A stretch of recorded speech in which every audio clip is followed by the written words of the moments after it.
Bom dia a todos, eu sou o João Amâncio, né? Nós vamos passar as próximas 1 hora aqui falando um pouquinho sobre Seis Sigma. Primeiramente, eu gostaria de agradecer aos participantes que se inscreveram, né? Sinal que teve bastante inscrição, 240 inscrições, mais ou menos, é sinal que ainda o assunto Seis Sigma chama a atenção das pessoas. E eu sei que o tempo de cada um de vocês aí não é fácil de se achar, então agradeço o interesse, né, a inscrição de vocês. Queria agradecer também o pessoal do IKEA pela oportunidade que me foi dada de fazer essa apresentação, é a minha apresentação dentro do grupo IKEA. Um agradecimento especial ao Leonardo e à Renata, que estão me suportando aí por trás dos bastidores na preparação desse trabalho. E eu gostaria de já definir algumas regras para essa próxima 1 hora nossa. A ideia é, como o assunto é bastante extenso e o tempo é curto, né? Eu gostaria de fazer toda a apresentação sem interrupção, porque já vai ser uma batalha, eu consegui fazer ela no tempo que me foi dado, né? E depois as perguntas, a gente abre o microfone ao final da minha apresentação para aqueles que preferem fazer as perguntas pelo microfone, o microfone estará aberto, né? Para aqueles que desejam, também podem mandar durante a apresentação as perguntas pelo chat, que daí a Renata vai estar me suportando, ela vai catalogando essas perguntas pelo chat e ao final da apresentação, então, eu vou respondendo aquilo que está no chat e aquilo que será feito pelo microfone. Então, peço a vocês que desabilitem o microfone de vocês para evitar algum ruído do ambiente, alguma distração, né? E a duração do evento é 1 hora, né? Eu tenho aí alguma coisa em torno de 45 minutos para fazer a minha apresentação, e aí depois a gente vai conversar, fazer as perguntas, responder as perguntas. O webinar de hoje, então, como diz o título, é o Seis Sigma, importância e conceitos básicos. Quer dizer, eu vou fazer uma apresentação rápida, uma visão geral da importância do Seis Sigma, porque as empresas deveriam usar o Seis Sigma na sua estrutura, né? Não dá para entrar nos detalhes das metodologias, dos modelos matemáticos, das estatísticas, em função do tempo, né? Haja vista que diz a ISO 13053 sobre Seis Sigmas, que um treinamento de um Green Belt seria alguma coisa em torno de 1 semana, né? Então, não consigo ir muito no detalhe dentro de 40 minutos de apresentação. Vamos lá. Bom dia, Márcio. Bom dia. Oi, Márcio. Como vai, Márcio? Tudo bem com você?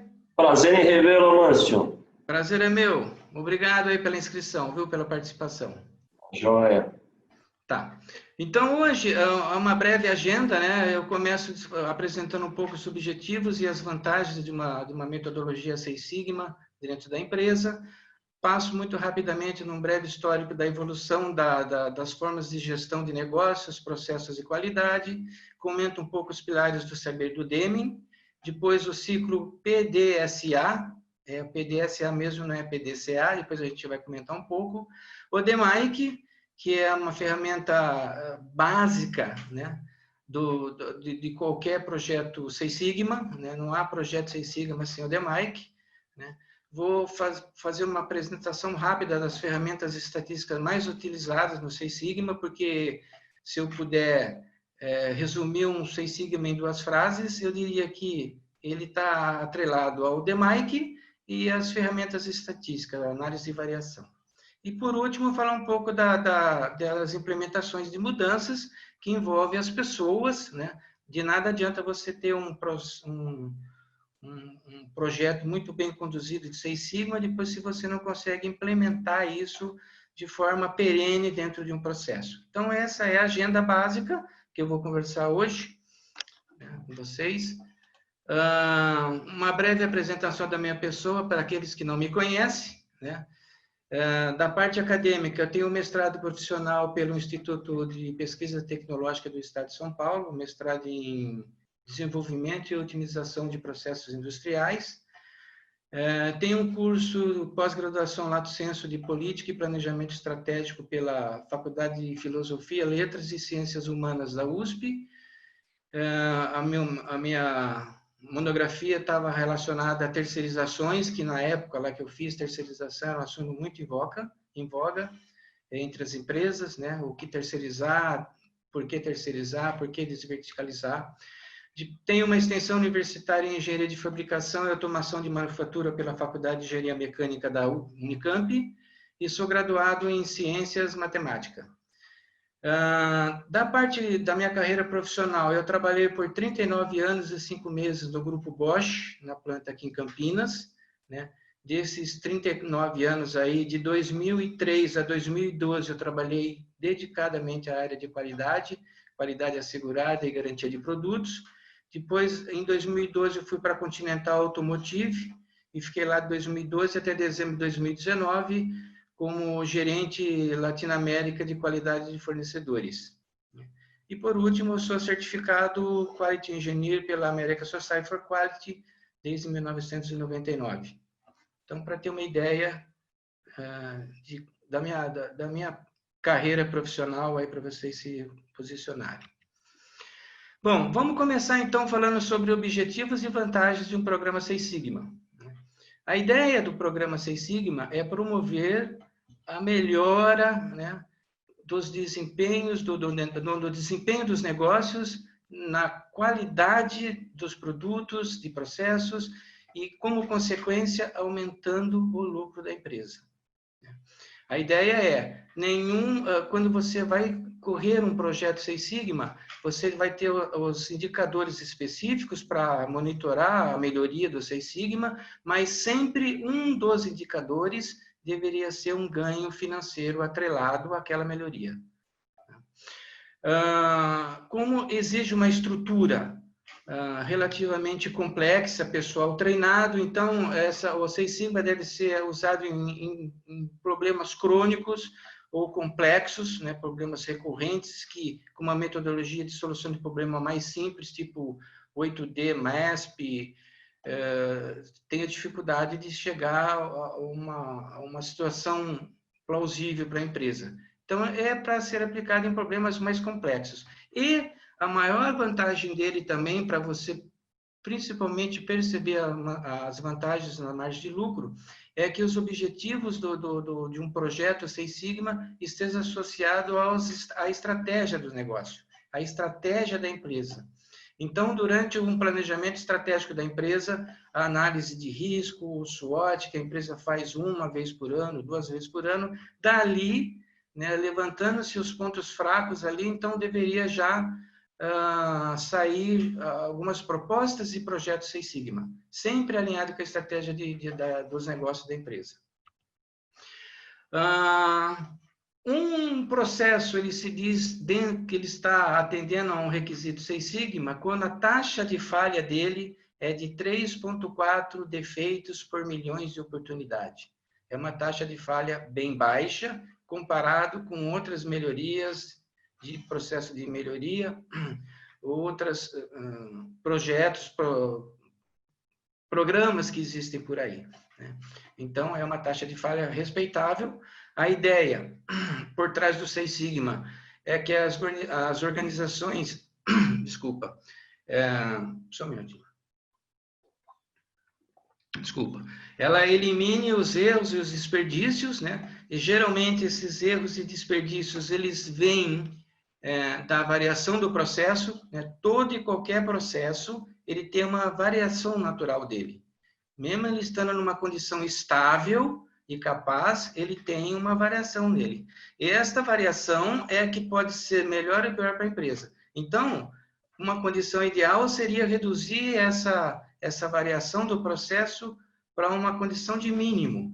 Mas isso também tem um limite. Você tem que considerar que os custos para chegar dispersão tão pequena. Não adianta você ter um processo à base de ouro e depois você não tem um preço competitivo, não consegue vender o processo. Então, tem que ter um balanceamento aí. O foco é, vamos reduzir variação, que com isso elimina-se erros e desperdícios, mas tem um limite, claro, que são o custo envolvido. As empresas de sucesso, né, elas disseminam sistematicamente o programa Seis Sigma dentro da sua cultura organizacional. O Seis Sigma não deveria ser tratado como algo num departamento específico, só numa área de manufatura mais crítica, mas sim estar atrelado ao objetivo estratégico do negócio, como eu já disse, né? A empresa toda tem que estar comprometida, conhecer as vantagens do programa Seis Sigma, desde o executivo até o chão de fábrica. Não deve se ater só às manufaturas, processos de manufaturas, mas deve também atender os demais processos transacionais, tipo logística, compras, né, vendas, setor financeiro, né, porque a empresa tem que ser vista de uma forma sistêmica.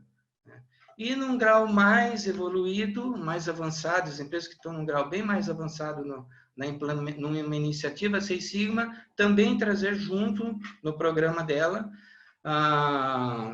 os seus fornecedores chaves da sua cadeia de fornecedores, né? Porque muito do resultado da empresa depende da qualidade do fornecedor, daquilo que ele entrega para a organização. É uma forma estruturada de se trabalhar. Você deve ter uma estrutura para trabalhar com Seis Sigma, né? Essa estrutura, ela varia muito em relação ao tamanho da empresa, em relação a diferentes consultorias e pacotes que tem por aí, né? Mas o básico que toda estrutura tem que ter seria um Champion, Master Black Belt, Green Belt e algumas lá Yellow Belt e White Belts, né? Isso é o básico da estrutura, né? E custa dinheiro, porque vai demandar treinamento, mas os ganhos se mostram depois compensadores, né? Existe na literatura aí exemplos de empresas tipo a Motorola, que começou com o Greenbelt, a GE e outras, Honeywell, Banco das Américas nos Estados Unidos, onde eles apresentam números que vai de 1 a 5 anos de iniciativa de projeto Seis Sigma, os ganhos são da casa de 1 até 10 bilhões de dólares, né? Isso está escrito por aí. Então, se vocês precisarem, vocês vão ver isso, e isso, então, eu acredito que já é uma cenourinha para você ter um programa Seis Sigma dentro da sua empresa. Vou falar aqui um breve histórico da evolução, como é que nós chegamos no Seis Sigma, né? No começo, lá atrás, no século XVII, não tinham as grandes fábricas, né? A coisa estava na mão do artesão, né? Era um ofício, a atividade era uma atividade social, o cara tinha um ofício e ele cuidava do produto dele de cabo a rabo, desde a escolha da matéria-prima, compra, fazia todo o processo, cuidava da qualidade final do produto e a entrega para o cliente, né? Era uma coisa assim. E ele tinha lá, passava adiante o conhecimento dele para os aprendizes, que fazia parte da oficina dele. Enfim, era uma atividade, era um ofício, uma atividade social. Não tinha padrão. O artífice lá, o artesão, sabia o que ele estava fazendo à maneira dele. Depois, lá no século XVIII e 1875, teve o advento das grandes fábricas. Aí já não era mais possível uma pessoa dominar todo o processo de fabricação de um produto. Os produtos se tornaram mais complexos, né? E com isso teve então que se dividir as tarefas para se fazer um produto. A partir daí começou a especialização do trabalho. Essa especialização quer dizer, o indivíduo ele era treinado para fazer uma determinada tarefa e daquela forma como ele era instruído, né? Aí começa a surgir os padrões. Nessa época, o cara era um especialista para fazer atividade, mas ele não participava em nada que se tratasse de melhoria. A análise e melhoria estava sempre na mão dos gerentes, né? Quem deu essa estrutura, essa base foi o Taylor, através do trabalho dele, os princípios da administração científica, muito conhecido, né? E a ideia aqui era volume, produzir bastante E qualidade depois ia ver lá ao final da grande volume produzido, o que era bom e o que era ruim, e o que era ruim ou retrabalhava ou jogava fora. Na sequência veio o Fordismo, né? O Fordismo já no início do século XX até 1930, onde o Ford criou o sistema de linha de montagem. Ele também trabalhou com o Taylor, o Ford, e com o Benjamin Franklin, por exemplo, fazia parte da turminha dele, né? E aí o foco do Ford ele já começou a se preocupar com a qualidade do produto. Mas, desculpa, o foco dele em melhorar a qualidade do produto estava na padronização extrema das atividades. Então, através da padronização e treinamento, ele entendia que lá no final ia ter menos refúgio, menos trabalho, o produto ia estar mais dentro das especificações, né? Começa aí a popularizar o conceito de melhoria na era Ford, no Fordismo. Depois vem Shewhart, em 1930, esse cara foi o que começou tudo, podemos dizer assim, né? Ele que iniciou com esse negócio de uso de estatística e melhorias de processo, criou as ferramentas estatísticas que a gente usa até hoje, que é, por exemplo, o famoso controle estatístico de processo, né? As cartas CEP, as cartas de controle, a metodologia CEP, e a ideia dele era buscar a previsibilidade na resposta dos processos. A diferença do Shewhart para os outros dois lá de trás, o Taylor e o Ford, é que aqui ele focava muito mais na qualidade do processo ao invés da qualidade do produto. Um processo estável e capaz, como consequência, tinha na sua saída produto de qualidade. Na sequência, depois veio... Uma coisa travou aqui. Veio na reconstrução do Japão após a Segunda Guerra Mundial, o DEME, que era um estudioso de qualidade nos Estados Unidos, lá ele não tinha muita oportunidade de desenvolver o seu trabalho, ele foi mandado ao Japão, e lá, então, aí começou a popularização da qualidade. A qualidade passou a fazer parte da estratégia do negócio, da estratégia da empresa, né? Ele popularizou a aplicação da estatística, que começou lá com Shewhart.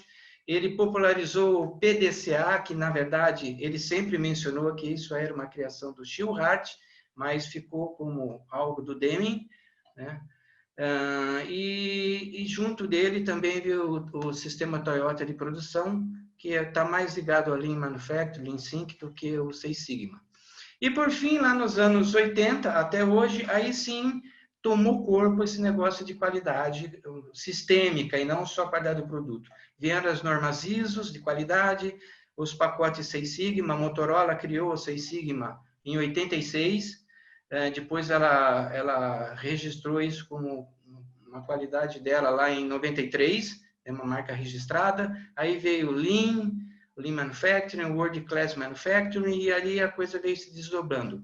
E aí, desta época para cá, então, o foco se expandiu. Antes só se pensava em qualidade na manufatura, né? Aí agora se trata em qualidade em todos os processos da empresa, de uma visão mais sistêmica, né? Nos processos de logística, entregas, enfim, gestão de fornecedores, problemas com fornecedores, e aí então surgiram diversas metodologias, o Six Sigma incluso aí. Bom, os conceitos fundamentais dos pilares do saber do Deming são 4. Começa com a visão sistêmica. Como eu mencionei no começo, a gente não deve olhar um único processo, né? Um sucesso de uma iniciativa Six Sigma, você tem que ter uma visão dos processos da empresa, né? A empresa tem que gerar alguns benefícios, alguns produtos, algumas entregas, e isso é um encadeamento, os processos são interrelacionados. Por isso também que a gente tem que analisar a metodologia Six Sigma estar associada, atrelada aos objetivos estratégicos da empresa, porque você tem que ver a empresa como um todo, os processos se interrelacionam, né, se comunicam, e ali você consegue os melhores resultados. Teoria do conhecimento, quer dizer, agora aí não vale mais a pessoa testar alguma coisa, aí deu certo, vamos adiante, deixa assim do jeito que está, mas a ideia é, cada vez que uma equipe gera um ciclo de uma metodologia de melhoria, de análise e solução de problema, ela deve guardar esse aprendizado, e esse aprendizado deve ser disseminado para processos similares por toda a empresa, né? Então, o conhecimento não deve ser perdido. Tem que haver uma forma de fazer gestão de conhecimento e aplicá-lo gradativamente por toda a empresa. Tem o entendimento da variação, como eu disse, a base de um Seis Sigma, em 2 frases, não é tão simples assim, mas seria o DMAIC e as análises de dados estatísticas através da variação. É enxergar a variação. Quanto menor a variação, melhor o resultado final do produto, respeitando os custos, né, até onde essa variação é inteligente de ser reduzida. E não pode ser esquecido o lado psicológico, porque todo projeto Seis Sigma, como ele vai atuar num problema mais complexo, num problema recorrente, provavelmente as mudanças que ele vai propor, as melhorias, serão mudanças significativas. Aí mudanças geram incerteza, insegurança nas pessoas, e para as pessoas poderem fazer parte dessa mudança, jogar a favor da mudança, elas têm que ter conhecimento do que está acontecendo, têm que ver o benefício da mudança, e com isso elas se comprometer e ser mais uma variável ali a favor da mudança, para fazer a mudança ser perene. Está meio lento para passar aqui, deixa eu ver aqui. Tá. Bom, aí então estamos falando em mudança, em melhoria, e vem a pergunta, o que queremos realizar? Então, para a gente saber o que a gente vai realizar, a gente tem que contextualizar, né? A gente tem que saber dos donos dos processos, né, a dor que está acontecendo, o que pega para o lado dele, né? Essa contextualização pode ser feita de diversas formas, através de entrevistas com os gerentes, através de reuniões de um steering comitê de Seis Sigma. A contextualização pode sair também dos workshops, dos planejamentos estratégicos das empresas, mas, enfim, nessa contextualização, você vai ter uma visão bem geral de onde está o problema, onde está acontecendo os problemas principais da empresa. Mas ele é uma visão geral. Aí vem a definição do objetivo. O objetivo já é algo que tem que ser mais detalhado, mais específico, né? Não pode ser tão genérico quanto na textualização. Por exemplo, você vai definir uma definição de objetivo, seria reduzir o refúgio da máquina AB em 30% até dezembro de 2020, né? Aumentar o prazo de entrega, aumentar a performance da estamparia máquina tal até o dia tal. Então, definir o que, quanto, quando e onde, né? Aí é bem específico, tem que dar números, prazos, né? E definir o local do processo, o escopo do processo. Por que a importância disso? Porque você tem que evitar que o projeto seja muito abrangente. Isso deixa o time desgovernado, né? Sem o norte. Então, o projeto tem que ter o objetivo claro, tem que ter o escopo bem entendido, e a equipe tem que focar esse escopo para daquele projeto, né? Ela não pode ficar aberta a querer resolver todos os problemas da empresa, mas cada projeto tem um assunto específico a ser tratado. Como sabemos que a mudança é uma melhoria, né? Através dos dados. A gente tem que medir um processo na condição atual e depois medir novamente após uma mudança, né? Porque às vezes você muda, mas pode ser que não consiga o resultado almejado, né? Então, nem sempre uma mudança é melhoria. A melhoria tem que ser confirmada através de dados, né? E junto, lógico, deveria trazer ali um benefício, um ganho financeiro também. E agora, dados confiáveis quer dizer o quê? Você tem que planejar muito bem como você vai extrair dos dados, qual é a fonte, como você vai extraí-lo, tamanho de amostra, frequência, enfim. Existe toda uma metodologia para você trabalhar os dados. Senão você pode ficar meio à deriva se os dados não forem confiáveis. Tem que entender a variação, né? As variações, elas acontecem. E a ideia aqui de entender a variação é bem assim. Se eu mostrar esse gráfico aqui mais à direita e embaixo, na parte inicial, à esquerda do gráfico, dá para ver que o processo tem a sua variação, mas essa variação está numa faixa mais no lado superior do gráfico, né? Aí você entra com o processo de melhoria, o processo continua tendo variação, porque a variação sempre vai existir. Só que aí dá para ver que a variação está numa outra faixa aqui do gráfico, né? Então, desta faixa aqui de variação, mudou-se para cá depois de uma melhoria. E isso é um sinal claro de uma melhoria, né?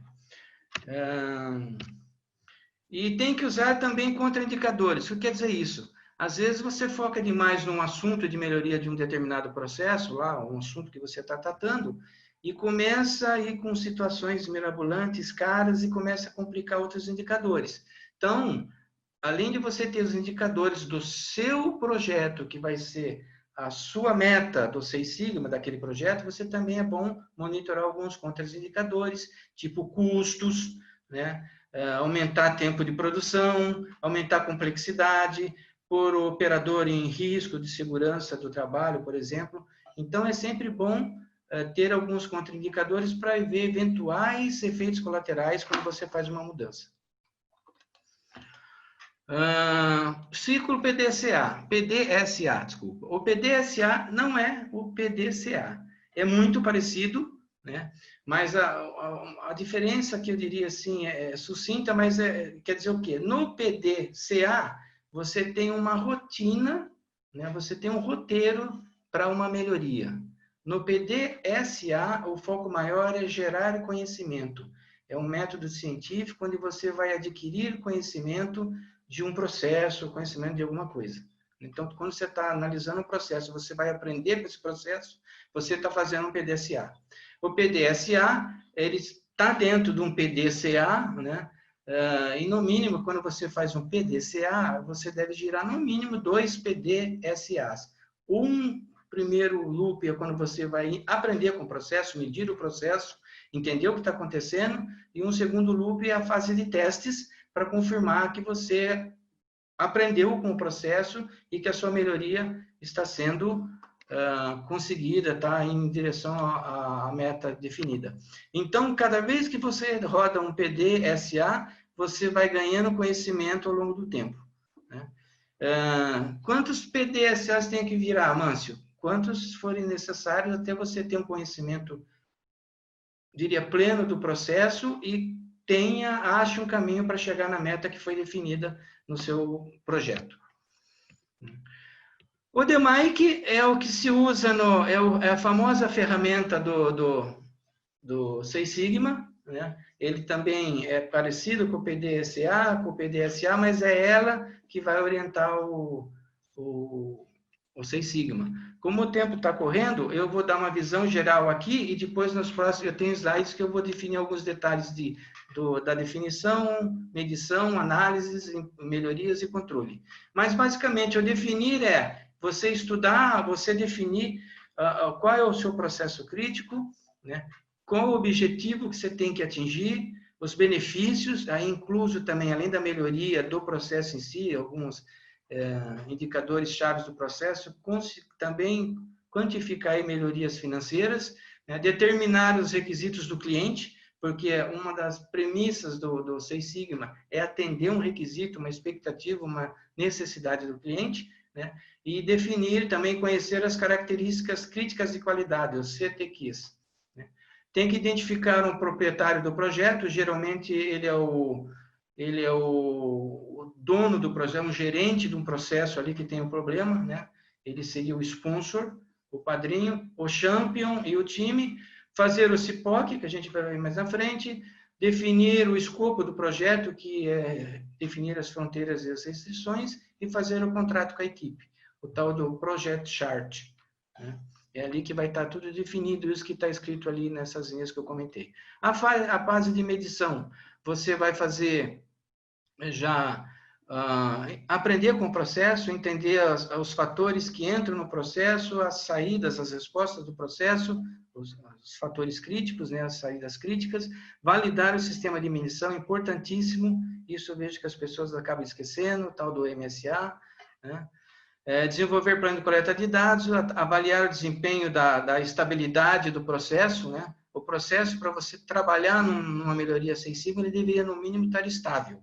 Se você tem um processo que está muito instável, você deve estudar um pouco as causas raízes daquela instabilidade e tentar eliminar, talvez com uma metodologia mais simples, um 8D, um MESP 8D, e aí depois, quando o processo se mostra estável, aí sim você vai trabalhar nessa variação dele para reduzi-la, né?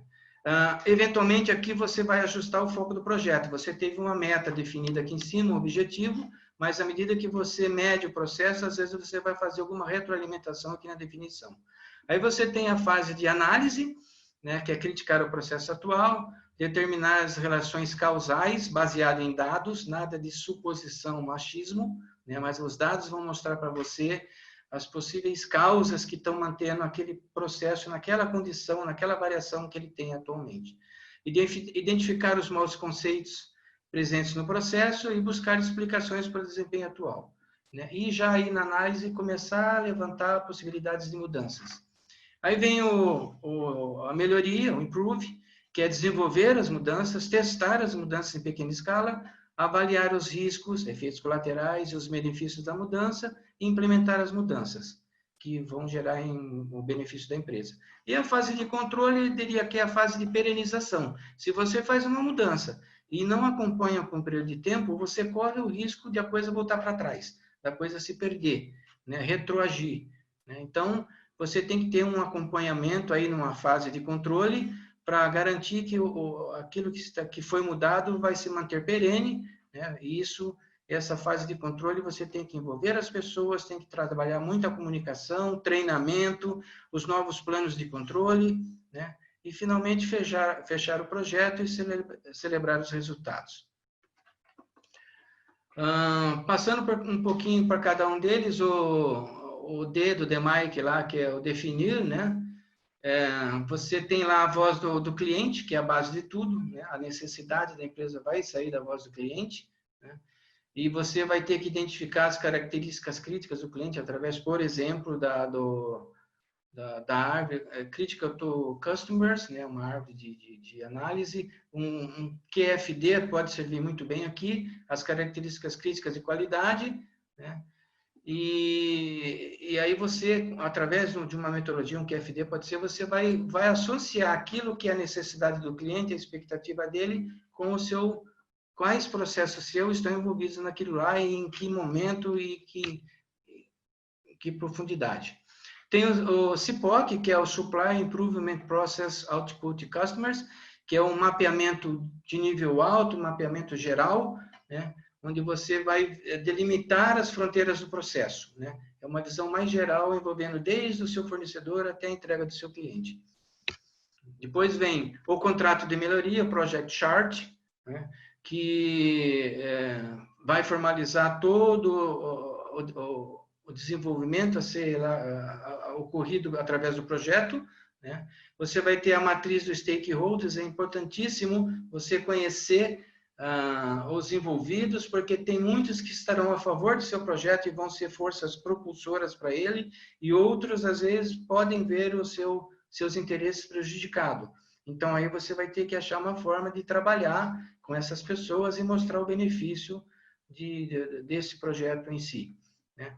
Tem que ter uma matriz de comunicação, né? Saber como você vai comunicar em níveis diferentes para você conversar com os executivos é uma forma de comunicação, com o sponsor, o dono do processo é outra, com o chão de fábrica é outra, enfim. Tem que tomar muito cuidado com essa coisa da comunicação. E como tem muita coisa rodando aí, às vezes um diagrama de afinidades é uma forma de você coordenar muita informação em subgrupos, né? Porque isso fica mais fácil depois da equipe ou quem for passar por uma apresentação do projeto, ter uma forma mais simples, mais visual de ver tanta informação. Depois vem a fase de medição, né? Você tem duas fases, dois subprocessos assim, na fase de medição. Você tem a porta do processo e tem a porta dos dados, né? A porta do processo, você vai trabalhar lá com o CIPOC, como já citei, depois a criação de fluxogramas. O fluxograma já tem muito mais detalhe do que o CIPOC é uma visão mais geral, é um nível mais alto, depois um nível mais detalhado é o fluxograma, onde ele vai analisar cada fase de um processo, né, nos detalhes. Tem o VSM, né, o Value Stream Map, isso vem do Lean Manufacturing, né, da mentalidade enxuta, mas também é uma ferramenta que cabe muito bem dentro do Six Sigma. A criação de diagramas de espaguete ou diagramas de layout, onde você vai poder enxergar os desperdícios, excesso de movimentação, operações redundantes, esperas, né? Enfim, você consegue ver ali. E também analisar lá como são criadas as instruções de trabalho e as definições operacionais, porque esses dois documentos podem ser um fator que gere muito problema lá para quem vai executar uma atividade. Na parte de dados, é a estatística, porque todo mundo, às vezes, quer fugir, ou é o grande incerteza das pessoas em relação a um projeto, a uma iniciativa Six Sigma. Mas não é nada um bicho de sete cabeças. Hoje, já foi. Então, você tem que ter cuidado com os formulários de coletas de dados e as folhas de verificação, porque, às vezes, o iniciante, ou quem não está muito a par da coisa, fica tão preocupado com o modelo estatístico, e, às vezes, o grande problema que ele vai ter vai ser na forma de coletar a amostra. Eu passei um slide lá atrás que falava de dados confiáveis. Então, coletar a amostra, eu diria, entre aspas, também é uma ciência, não é de qualquer jeito que se coleta a amostra. Aí você vai ter os gráficos de tendência, gráficos de controle, gráficos de frequência, que são os histogramas, os box plots, os gráficos de barras, de setores, que são as pizzas, Pareto, etc. Análise de capabilidade, o famoso CEP, né? Análise do meio de medição, o MSA, e ferramentas de transformação de variáveis. Alguma dessas coisas aqui eu vou conversar um pouco mais à frente, dessas ferramentas estatísticas.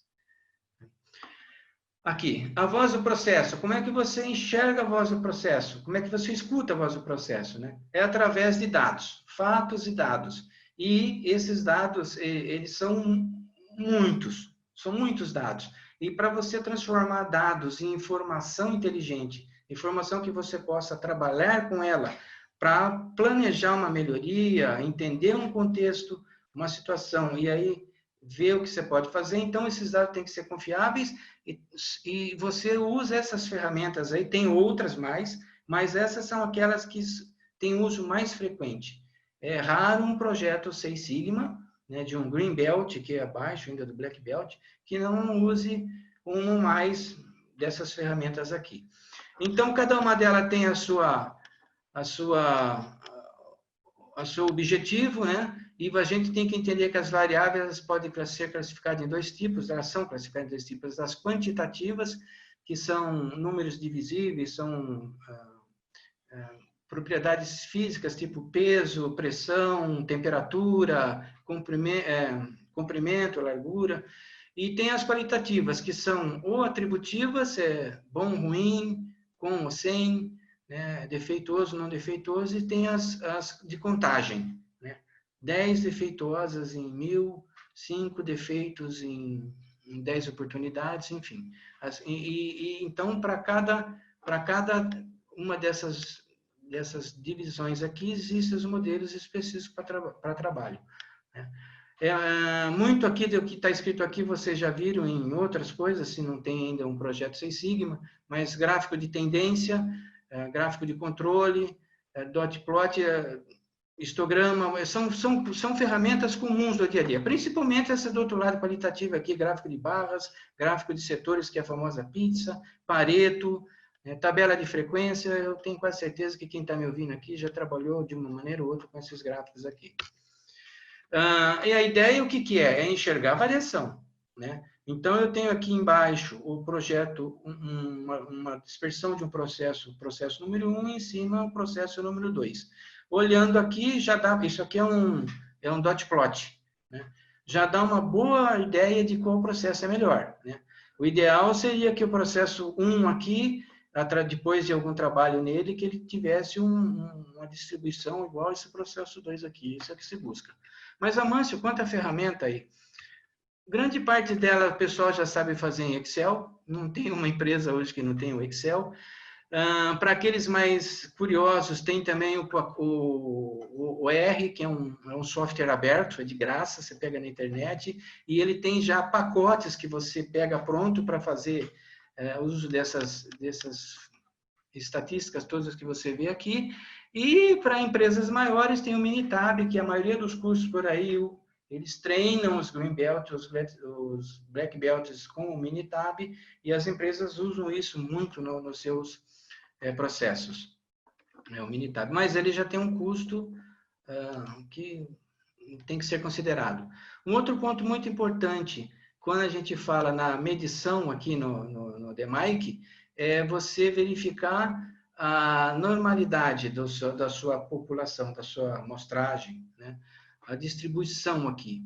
Porque para as ferramentas estatísticas que são usualmente usadas aí, elas só são fortes no seu resultado quando a distribuição é normal, é gaussiana, né? Essa que a gente vê aqui mais à esquerda. Se você tem uma distribuição aí que é logarítmica, uma distribuição exponencial, né, exemplo desse gráfico aqui, então você vai ter um erro grave na hora do seu resultado do modelo matemático.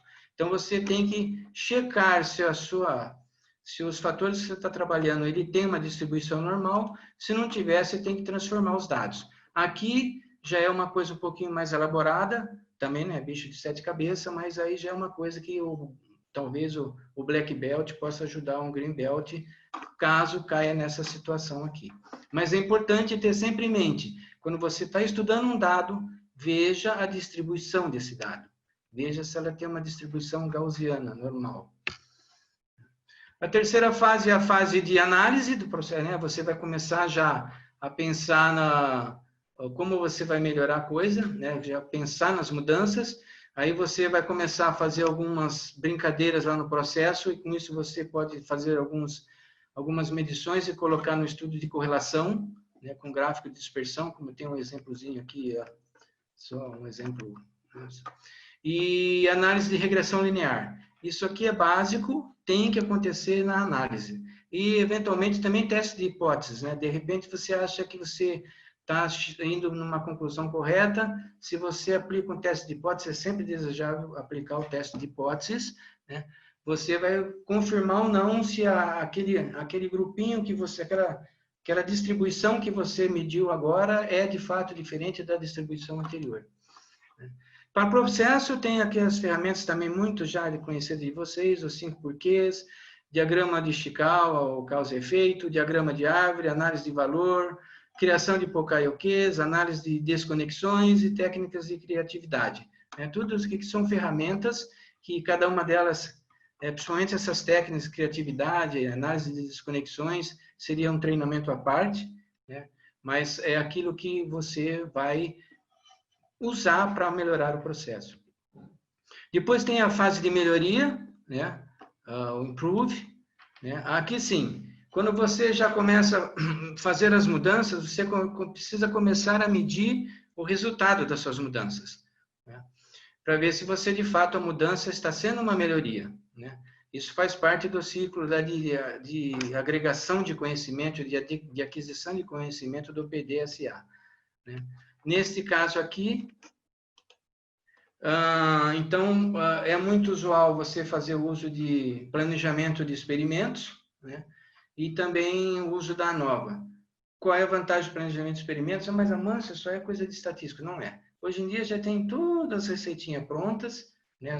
A receita está pronta, tem os softwares, né? E você só precisa entender como você vai coletar a amostra e tratar. A vantagem do planejamento de experimentos é que você consegue colocar vários fatores no mesmo pacote de análise, com número reduzido de experimentos e mais, enxergar a interação entre fatores. Porque quando você trabalha um fator de cada vez para fazer alguma análise, né, além de você ter um número muito grande de experimentos a ser feito, isso custa dinheiro, você perde a oportunidade de aprender sobre as interações de fatores, né?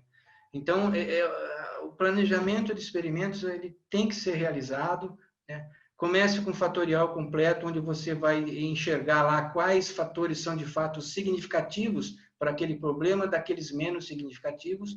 Quando você já enxerga o significativo, você vai rodar um outro planejamento de experimento, aí pode ser fracionado, para você chegar mesmo na otimização desses fatores significativos, né?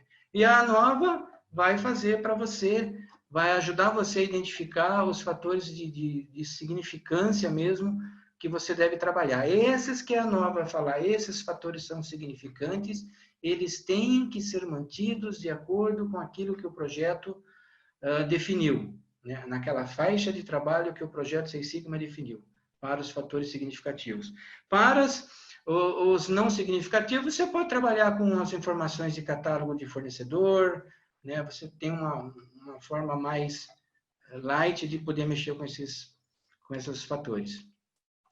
Aí vem a parte de controle, a última letrinha lá do DMAIC, né, que é a fase onde você tem que... Aí a grande coisa são as pessoas, né, gestão de mudança. Você vai ter forças que são a favor das mudanças, e forças que são as forças direcionadoras, e as forças restritivas, aquelas que vão contra a sua mudança, né? Então, você tem que ter todo um procedimento de comunicação eficaz, de envolvimento das pessoas, de esclarecimento dos benefícios da mudança, né? Negociações, porque às vezes se alguém acha que está perdendo alguma coisa, como ele pode ser compensado com isso, mas enfim, isso é importantíssimo. E isso é que vai dar a perenização da mudança, né? Se você não fizer isso bem feitinho, a mudança se perde. Acredite em mim, porque eu já vi muita mudança se perder depois de implementada numa empresa. Tem aqui, então, quando a gente fala em mudança, né, tem esse John Galbraith aí, que ele é um filósofo, físico, e ele falava assim: dando-se oportunidade de escolha para mudar e provar que não é necessário mudar, a maioria das pessoas prefere a segunda alternativa, não é necessário mudar. Então, para você convencer na mudança, você tem que mostrar os benefícios. E é uma coisa que leva tempo, né? Uma mudança mesmo bem feita, ela vai chegar na cultura da empresa. Ela começa aqui com a estrutura e os métodos, começa mudando o comportamento das pessoas, as atitudes, até que depois ela passa a fazer parte da cultura da empresa. Aí, assim, ela está perene, aí ela está duradoura, ela não se perderá. E nessa fase de controle aí, de implementação, né, é importante você padronizar a coisa, documentar, treinar e medir. Esse medir é ir fazendo monitoramento ao longo do tempo, no processo de manufatura, colocar cartas de controles para ver se a dispersão, lá, a variação está dentro daquilo que se conseguiu na hora de checar as mudanças. Enfim, é muito treinamento, conscientização e padronização, né? Porque essa imagem também é muito conhecida, né? Cada vez que você roda um PDSA, você ganha conhecimento, né? E esse conhecimento vai te levar à melhoria do processo, da qualidade. E esta melhoria, ela é perenizada, ela é mantida através de padrões, né? Você tem que treinar em cima de um padrão, documentar, fazer o standard work, vamos dizer assim, porque se você não tiver os padrões dentro da cultura da empresa, já dentro do comportamento da pessoa, a coisa, esse ciclo PDSA pode voltar para trás aí. Fechando, né, que meu tempo já está bem avançado, para encerrar um projeto Seis Sigma, o projeto ele tem que ter início, meio e fim, ele não é uma coisa séria, uma coisa de linha, né? Então, você tem que reconhecer o tempo considerável e os esforços que foram gastos com os projetos. Esse reconhecer vai ser um fator de motivação para a pessoa se enganjar em novos projetos, né? Registrar os aprendizados com a realização do projeto. Esse registrar os aprendizados tem a ver lá com um dos 4 pilares do Deming, né? Que você tem que manter o seu conhecimento, você não deve perder os conhecimentos. Diversas formas de se registrar aprendizados. É atualizando o FEMEA, é tendo steering comitê de Seis Sigma, onde lá você vai ter, tipo, um banco de dados Wiki, né? Wikipedia. Você tem lá um Wiki Seis Sigma, onde você pode colocar lá alguns conhecimentos significativos que foram angariados ao longo do tempo. Você, no encerramento, tem que delegar as responsabilidades pela padronização e monitoramento das pessoas certas, né? Geralmente, isso daí você vai entregar para o dono do processo, o sponsor, e ele vai definir lá na equipe dele quem é que vai estar acompanhando isso, no intuito de perenizar a coisa, de fazer a implementação correta, ser duradoura. A melhoria deve ser contínua, a gente não, né, isso é um jargão, mas as iniciativas individuais e as equipes do projeto acabam aqui. O projeto se encerra e aí melhoria contínua faz parte da vida lá, da cultura da empresa, ou pode demandar um novo projeto. Tem que saber a hora de dizer adeus, né? Vou fechar o projeto de fato. Desenvolver sistemas gerenciais para reter as lições, está associado com registrar os aprendizados. E a documentação e reconhecimento são dois aspectos críticos do encerramento da equipe de projeto. A documentação é que vai para o banco de dados Wiki, lá, Wikipedia da empresa, né? E também você deve, nessa fase, aí, na hora de documentar e fazer o reconhecimento dos aspectos críticos, conversar com a equipe, né? Fazer lá uma análise crítica de como foi o andamento desse projeto, onde teve muitas restrições, onde doeu mais, onde a coisa fluiu bem, né? Onde a coisa foi mais motivadora, porque cada vez que você discute com a equipe como foi o andamento do projeto, você também está gerando conhecimento e você deve usar esse conhecimento como uma melhoria para o próximo projeto. E finalizando, o último pedacinho que eu tenho que mostrar, planos futuros e recomendações. Fechou lá o seu projeto, você vai apresentar para os executivos, para a alta administração, para o gerente da área que você trabalhou, enfim, né, depende da estrutura de cada empresa. Mas você tem que apresentar aquilo que foi feito e já aproveitar para falar sobre as oportunidades que se viu, né, trabalhando nisso daí, quais as oportunidades também de estender isso para outras áreas, né? Fazer as recomendações para já manter os ganhos obtidos. Se não tiver essa recomendação, essa conscientização, pode se perder alguma coisa ao longo do tempo, né? Quais aspectos dos problemas continuam sem ser abordados? Às vezes, quando você está trabalhando no projeto Six Sigma, você pode até chegar no objetivo que você tinha para aquele escopo do projeto, para aquele target que foi dado. Mas você pode ter aprendido e visto coisas que não estavam dentro do foco do projeto, mas que você já viu que é uma oportunidade de melhoria, né? Não foi abordado no projeto. Então, já deixa ali a dica para quando você for fazer aquela análise sistêmica dos processos, talvez ali saia um novo projeto, né? E, enfim, basicamente isso que está escrito aí. Esse material depois vai estar disponível para vocês que estão inscritos, né? Desculpa, tenho que correr um pouco, né? Me atropelei um pouco, mas é isso.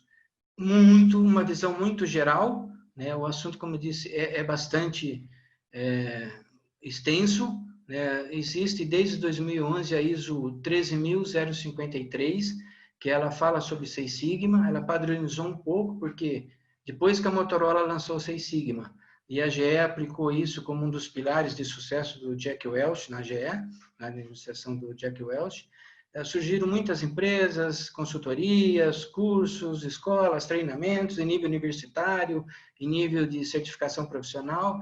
Então, a coisa é bem abrangente, né? E a ISO 13053, ela saiu em 2011, ela teve uma revisão em 2016, mas essa revisão não viu necessidade de melhoras significativas, manteve a revisão em 2011 e atualmente ela está em revisão novamente, porque as normas ISO são revisadas a cada 5 anos. Então, ela foi lançada em 2011, depois ela teve a revisão em 2016, e agora para 2021 deve ter uma segunda edição. É isso. Agora, então, eu encerro aqui a minha fala, né? Vocês podem aí liberar o microfone de vocês, aí a gente vai conversar um pouquinho em cima daquilo que vocês têm de pergunta, e também aqueles que escreveram, a Renata me passou aqui via WhatsApp, algumas perguntas aí que foram escritas aí no chat, né? E aí eu vou procurar responder também. Dicas para fazer, aqui tem uma pergunta do Orlando, né? Dicas para fazer um VSM ou material sobre assunto. O VSM, existe muitas apostilas por aí, você tem que procurar. Eu falei aqui sobre Six Sigma só, Six Sigma, mas existe muito material, muitas apostilas, Orlando, sobre Lean Six Sigma, né? É onde se juntou muitas ferramentas, metodologias do Lean Manufacturing com o Six Sigma, né? Existem apostilas muito boas por aí, livros. Você tem apostilas, tem um blog que eu acompanho, que chama FM2S. Lá você tem apostilas boas ali sobre Six Sigma, desde Green Belt, Black Belt, né? Mas não é difícil de achar. Mas você tem que procurar na metodologia Lean Manufacturing, Lean Thinking, né? Ali que vai estar. Tem uma do Douglas aqui. Na sua opinião, as empresas têm buscado funcionários Six Sigmas Belts ultimamente? Olha, depende do tamanho da empresa, né? Como eu trabalhei toda a minha carreira em empresas grandes, eu sempre estive envolvido com Six Sigma, tanto na Bosch quanto na Continental. Mas eu também já trabalhei em pequenas empresas já em nível de consultoria e as pessoas não conseguem ver a vantagem do Six Sigma. Acho um negócio muito complexo. Acho que não cabe no tamanho da empresa. Então, um dos objetivos desse meu webinar, né, isso não é um treinamento de Six Sigma, mas era tentar mostrar as vantagens, o que está por trás do Six Sigma, os passos principais que estão por trás, né? E quem sabe a gente tem que convencer esses caras a adotar essas iniciativas, porque os números que mostram lá fora as empresas, os ganhos são significativos. Você ganhar aí coisa de 1 a 10 bilhões em 5 anos é muito dinheiro, né? Isso está escrito, está publicado. Então, há sempre vantagens. Hoje em dia, eu vejo também em vagas.com.br, alguma coisa assim, onde eles não procuram exatamente o cara de Six Sigma, mas eles procuram especialistas, gerentes de melhoria contínua, né, de gestão de processo, né? Então, aí você encaixa, se você, não sei se eu entendi sua pergunta, se você, às vezes você é um belt aí e quer saber do seu mercado de trabalho, né? Você se encaixa em várias procuras por aí, né? Você não deve esperar só a procura por um Black Belt, um Six Sigma. Que mais? Ninguém tem pergunta?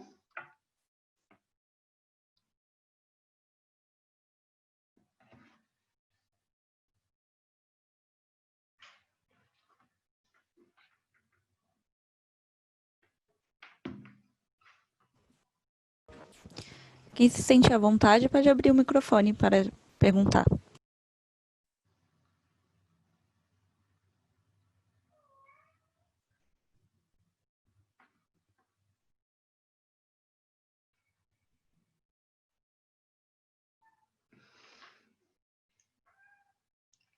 Bem, como está um silêncio aí, eu vou aproveitar para também colocar uma coisinha que, já que eu tenho um restinho de tempo, que eu ouço muito um zum aí, inclusive em webinars, né? Há uma pergunta muito assim: com o advento desse negócio que está pegando aí de ciência de dados, analytics, né, machine learning, internet das coisas, como é que vai ficar um Six Sigma lá na frente? Vai ainda precisar de um Black Belt? Né? Ou a inteligência artificial vai cuidar de tudo? Eu acho que ainda é um pouco cedo para ter uma resposta bem assertiva. Mas o que eu vejo é assim, também participei de alguns treinamentos curtos aí de ciência de dados e internet das coisas, e a base eu diria, essa modernização, esse tratamento de dados que se está se dando hoje, ele vai facilitar, ele vai reduzir muita tarefa, né, que hoje um belt, um green belt, um black belt tem que fazer nas suas atividades. Aquela parte de coletar dados, né, de entender o processo, isso aí ele vai ter pronto, num dashboard lá, no painel do computador. Qualquer dado que ele vai precisar, ele vai ter ali o histórico do dado até um momento presente ali, tempo real, né? Agora, o problema não é porque você tem dados que você tem problema, tem um processo estável, capaz, sem problema. Aí, quando surgir o problema, ou quando houver necessidade de melhoria de um processo, porque em função da competição das empresas, competitividade, requisitos de clientes cada vez mais apertados, né? Então, aí, quando você tiver que fazer alguma melhoria, todas essas ferramentas elas vão te poupar muito tempo nas análises de dados. Mas ainda aquela parte criativa, aquela parte de análise para soluções do problema, quais soluções vamos fazer, e aí quais dados nós vamos... São esses mesmos dados que eu já tenho hoje no Data Science, que eu vou usar para ver a minha melhoria, ou ter que mensurar alguns outros dados. Então, o lado ainda intelectual da coisa, o lado de decisão, o lado de análise dos dados ainda está no homem. Está longe a ideia é que a máquina vai fazer tudo sozinha. O que ela vai facilitar muito é que você vai ganhar muito tempo. Um projeto Six Sigma aí que, não sei como, a ISO 13053 falou que o ideal seria que um projeto complexo se realizasse em 6 meses, não sei de onde ele tirou 6 meses, mas enfim, se você levaria 6 meses, você passa a levar 2 meses, 2 meses e pouco, você tendo esse monte de dados à disposição, dados tratados, que servem de informação para você. São dados que te geram informação, não simplesmente dados. Então, eu vejo ainda o Six Sigma, quem quer fazer treinamento, eu acho que vale a pena, porque ainda mesmo com uma empresa grande, bem automatizada, já bem inserida na indústria 4.0, né, totalmente digitalizada, ela vai precisar de especialistas em melhoria ainda. E o Six Sigma eu vejo como eu sou apaixonado pelo Six Sigma, como uma das metodologias mais completas para se trabalhar em otimização de processo.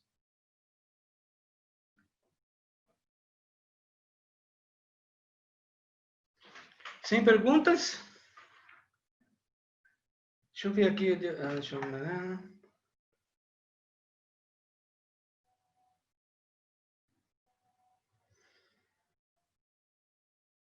Tá. Deixa eu ver se tem mais uma aqui.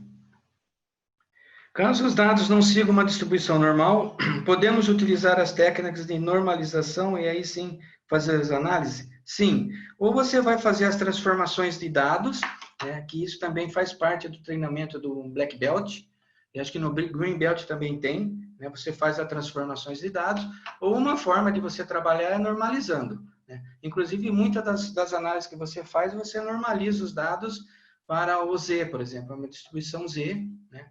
A distribuição Z é uma distribuição normalizada. Né? Então, a ideia, na verdade, é quando não é uma gaussiana, você vai ter que fazer algumas transformações de dados, e para isso tem técnica para isso, para que ela tenha uma distribuição gaussiana. Né? Aí, assim, você consegue trabalhar com a normalização, com as estatísticas Z, por exemplo, Z-value.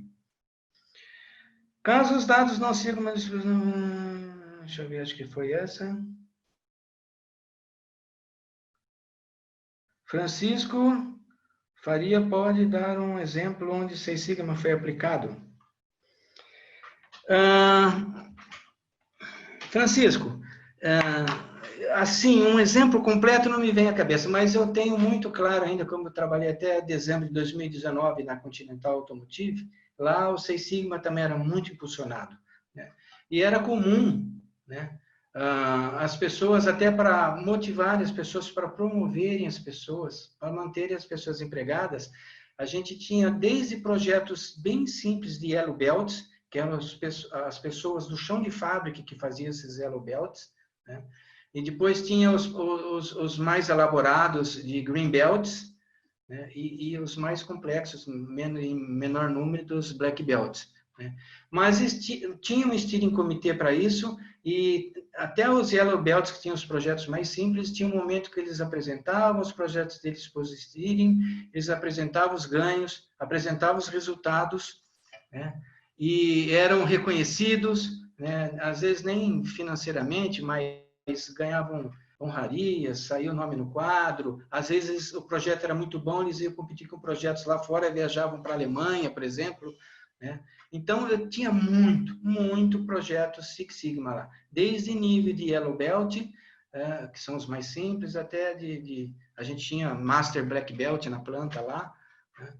E tinha projetos, e a maioria dos projetos saía do workshop que nós fazíamos para planejamento estratégico para o ano seguinte. Geralmente, esses workshops aconteciam em outubro, novembro, workshops com os gerentes para já fazer o planejamento estratégico, análise de risco para o ano seguinte.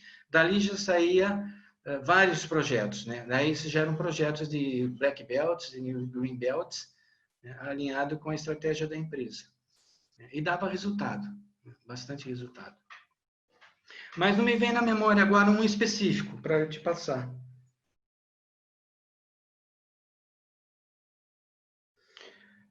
Poderia explicar de maneira geral o que diferencia o Yellow Belt do Green e do Black Belt? Tá. A norma 13053 também, ela tem lá uma divisão dela, né? Mas basicamente assim, o Yellow Belt é aquela pessoa que ela vai ter um treinamento mais curto em estatística. Geralmente o treinamento de Yellow Belt é um treinamento de um dia, 8 horas, né?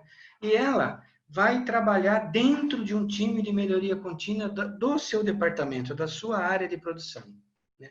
É mais uma forma de desenvolver essa pessoa, né? E principalmente desenvolver a conscientização dela em relação a um Six Sigma. O Green Belt, ele já tem um treinamento de acordo com a sugestão da norma, mas eu já disse que tem muitas diferenças aí para o mercado, muita coisa diferente, mas pela norma 13053, o Green Belt deveria ter um treinamento de 5 dias, né, no mínimo, com já bastante detalhes em ferramentas estatísticas e de mapeamentos de processo, né?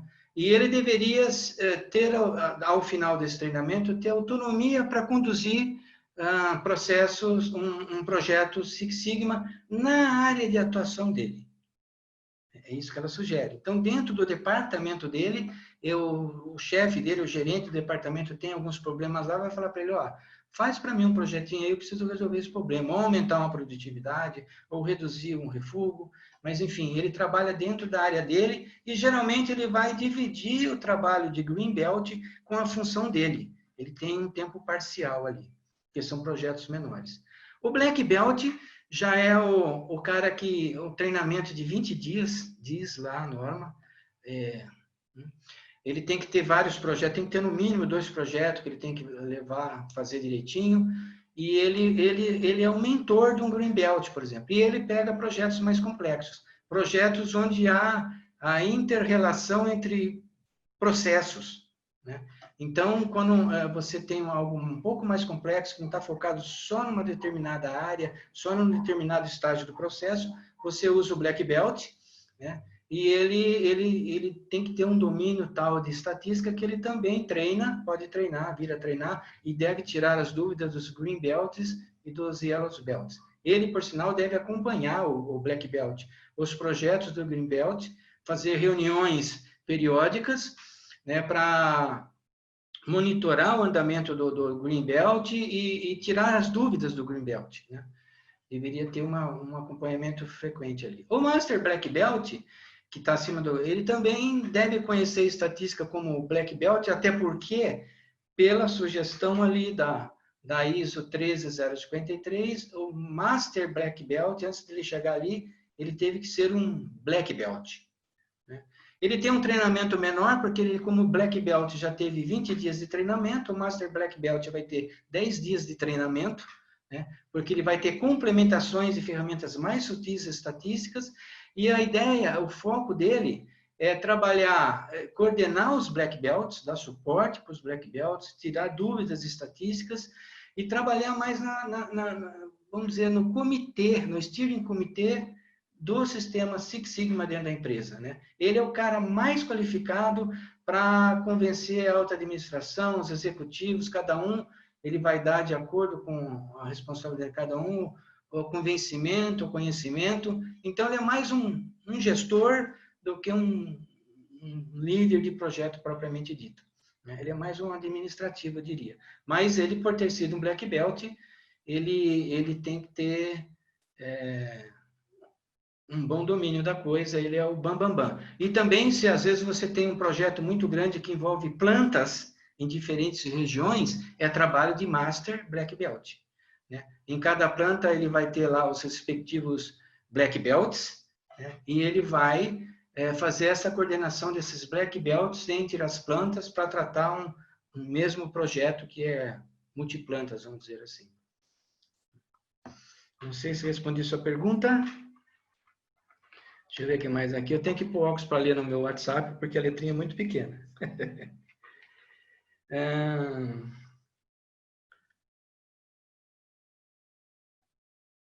Tá. Então, Ângela, eu não sei se eu te esclareci. Me escreve aqui a Renata, que o pessoal comentou que ficou tudo muito claro. Não tem nenhuma pergunta mais no chat. Se ninguém mais for colocar alguma pergunta aqui pelo microfone, eu queria novamente agradecer a participação de vocês.